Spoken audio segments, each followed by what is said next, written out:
எல்லோருக்கும் வணக்கங்க. நான் பாரம்பரிய ஜோதிடர் பா. ரவிக்குமார். இப்போ நாம் பார்க்கக்கூடிய தலைப்பு அப்படின்னு பார்த்தீங்கன்னா, ஏப்ரல் மாதத்துக்கு உண்டான மாத பலன்களை பற்றி தான் இந்த காணொலியில் பார்த்துட்ருக்குறோம்.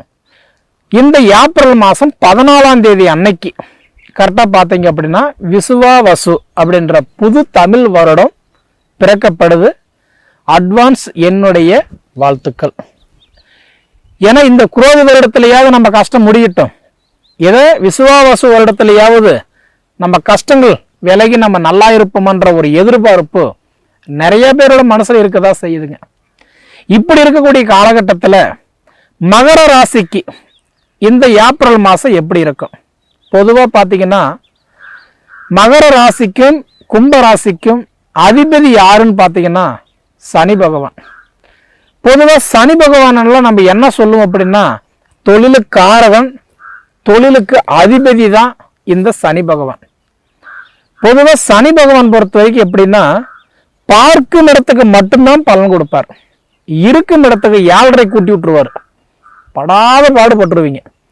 அப்படி பார்த்தா இந்த மகர ராசிக்காரர்களுக்கு முதல் 2.5 வருஷத்துக்கு விரைச்சனி, 2வது 2.5 வருஷத்துக்கு ஜென்மச்சனி, 3வது 2.5 வருஷத்துக்கு இந்த பாதச்சனி, இது எல்லாமே தாண்டி இப்போதான் வெளியில் வந்திருக்கிறீங்க. ஏன்னா இந்த மார்ச் 29ஓட உங்களுக்கு இந்த 7.5 சனியெல்லாம் முடிஞ்சு போச்சு. அப்போ மார்ச் 29ஓட 7.5 முடிஞ்சு மார்ச் முடிஞ்சா ஏப்ரல் மாதம்.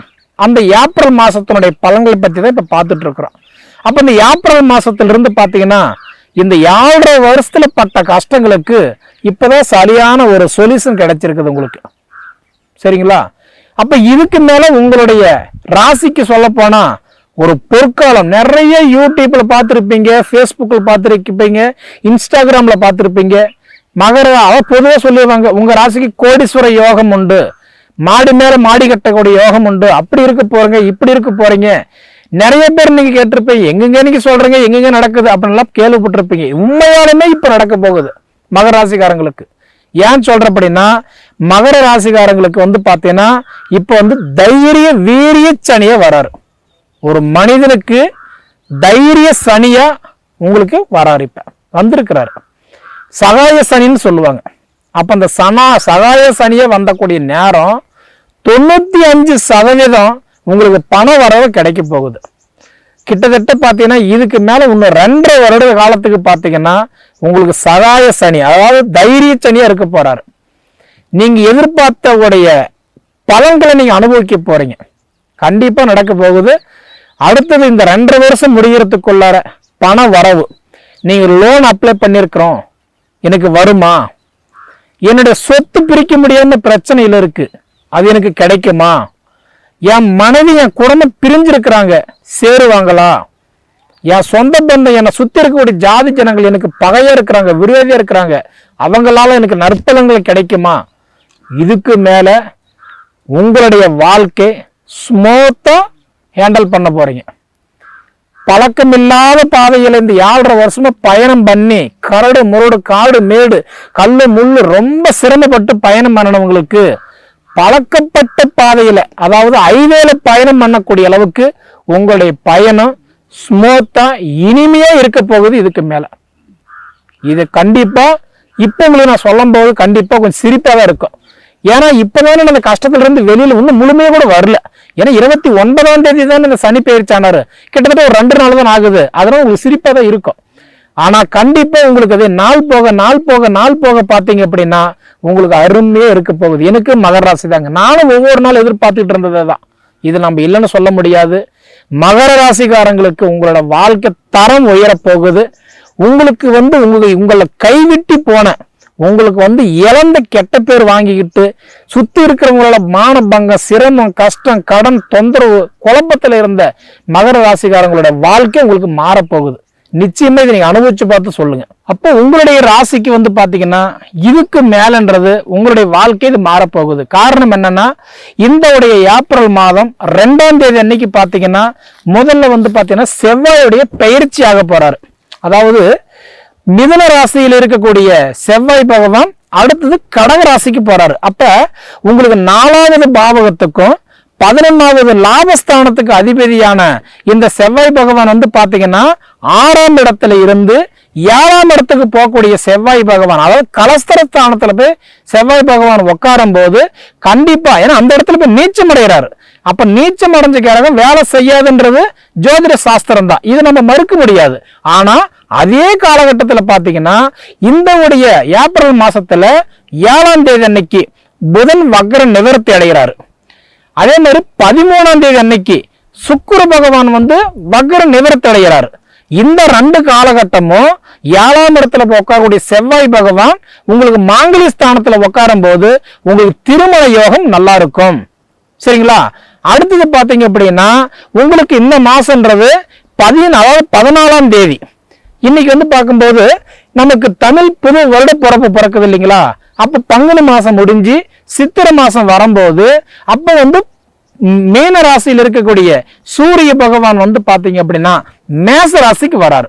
அப்ப மேச ராசிக்கு வராரு அப்படின்னா 3ஆம் இடத்துல, இப்ப 3ஆம் இடத்துலதான் இருக்கிறாரு. சகோதர ஸ்தானம் தைரிய ஸ்தானத்துல இருக்கக்கூடிய இந்த சூரிய பகவான் அடுத்தது 4ஆம் இடத்துக்கு வந்து என்ன பண்றாருன்னா சுகஸ்தானத்துக்கு வராரு. அப்ப அந்த சுகஸ்தானத்துக்கு வரக்கூடிய அந்த சூரிய பகவான், சுகஸ்தானம் மாதிரஸ்தானம்னா அம்மாவுடைய வீடு.